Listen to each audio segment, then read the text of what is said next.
Okay, good day. So today we're going to be answering this question. It says to find the overall transfer function of the system. We're going to be using Mason's gain rule. So these are some important preamble about the formula for Mason's gain rule. So the first thing we want to find is the forward path in this particular circuit. In this case, we have six forward paths actually. So forward path is basically you can get from the input to the output. So let me the forward path is being able to get from the input to the output. So the first forward path is 1, 2, 3, 4, 5. So that's one. I'm going to just write it here.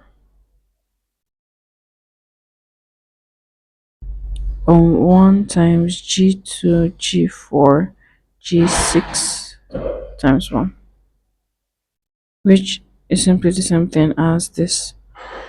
Now the second forward path is going to be 1, 2, 3, 4, 5, which is going to be G3, G5, and G7. The next forward path is 1, 2, 3, 4, 5. That's going to be G1, G2, G7. Basically, just write the numbers you see along that path. The next is going to be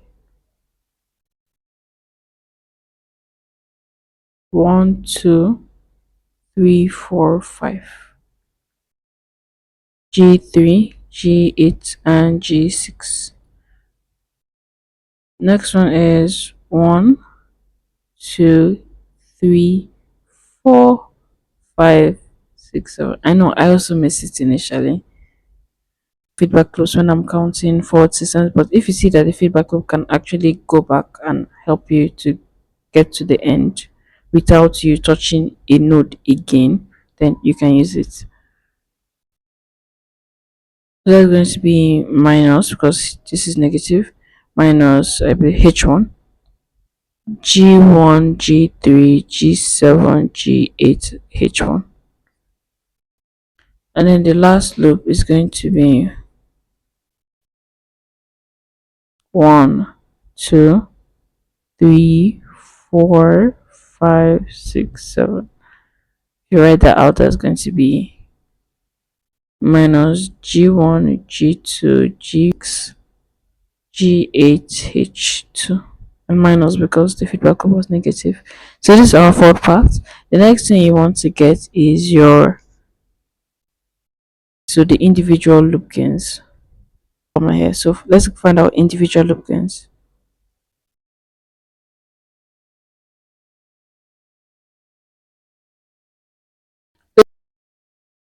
So the first one you can see here is this. This is another loop, and let me write out this one. So if I do the last one, it's going to be minus G4 H1 minus G5 H2, and then for the last loop gain, it starts from here. It goes like this, goes like this, goes like this, and goes like this. It's a loop because it started from this node and it went passed through a H, passed through another H. You can pass through two H if you want, and it came back to that same loop. It's just you can't pass over a node twice. You have to come back to the same loop you started from. So this is going to be G1, G8, H1, H2. The minus minus will cancel out, leaving a positive something. So the sum of So we need to find two non-touching loops. That's loops that do not share the same node. You can see that this is just on its own and this is just on its own. So those are our two non-touching loops. So G4H1 and minus G5H2. For this particular one, we are going to multiply them actually. So this become G4H1, G5H2 because it is sum of gain products of two non-touching loops. So these are two non-touching loops. So we do their product. If there was another non-touching loop, we'll add it to it, and so on and so forth. So, and now for this three non-touching.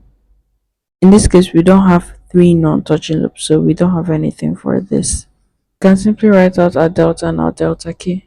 Remember our formula for delta is 1 minus sum of individual loop gains. So that's simply going to be this. You can see it here. Plus sum of gains of two non-touching plus G4 H1 minus G5 H2.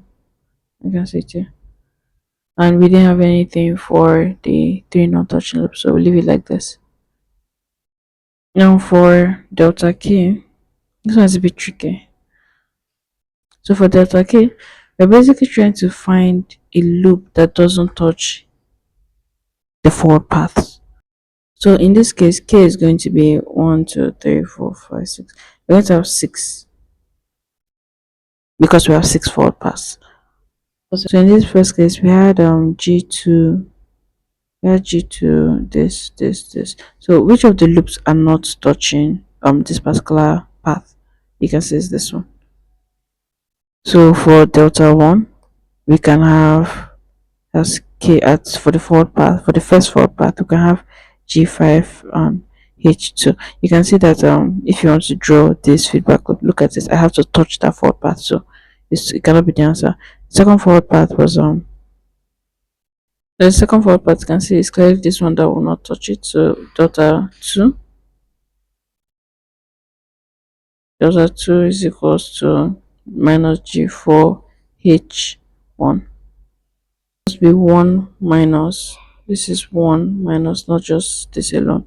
So for the remaining delta 3 to delta 6, they're all going to be the same 1 because they don't have any loop gain that is not touching the path, so they're all just going to be 1. They're going to be 1 minus, please don't forget that, I keep forgetting it. Now if I just put everything together into the formula, we're going to have T of S is equals to, this P of K is the forward path, so forward path 1, 2, 3, 4, 5, 6, 7. We actually stop at 6. Then it will be G2, G4, G6 times, don't forget this, times the loop gain that was not touching this particular forward path, which in this case was 1. This is minus minus, come 1 plus G5H2. You can see it at this point. Plus, because this is P1 delta 1, so now P2 delta 2 is a summation. That'll be G3, G5, G7 times, to become plus again here, so it's 1 plus G4 H1 plus the remaining all had 1, 1, 1, so it's just, you can just write out the remaining forward parts. So this is going to be for the numerator. Now for the denominator, we simply write this out. So this is going to be your final answer. Hope you understood. Thanks for listening.